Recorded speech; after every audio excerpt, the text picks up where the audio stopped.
সবাই ম্যাচের মধ্যে ছিলাম, এনসিএল এর খেলার মধ্যে ছিলাম। তো সবাই চেষ্টা করছি হলো মানে আপনার সামনে তো সময় নাই।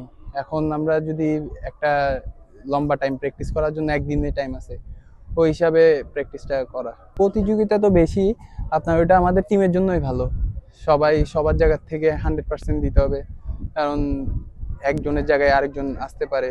ওই জন্য আপনার প্রতিযোগিতা বেশি থাকলে তো আপনার কম্পিটিশনটা যখন ভালো হবে তখন টিমের রেজাল্টটা আলটিমেটলি ভালো হয়। তামিম ভাই তো, ওনার সাথে আগেও খেলেছি সিনিয়র, ওনার আন্ডারে খেলে অনেক মজা।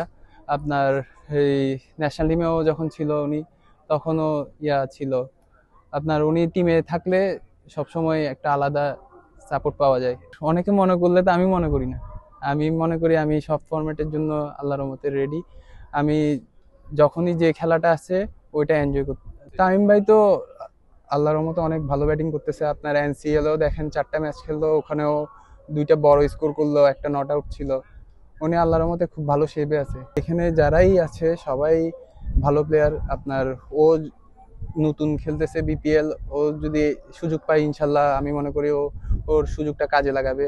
খেলার মধ্যে টি-20 খেলার মধ্যে আমরা তো আল্লাহর রহমতে আমাদের টিমটা অনেক স্ট্রং।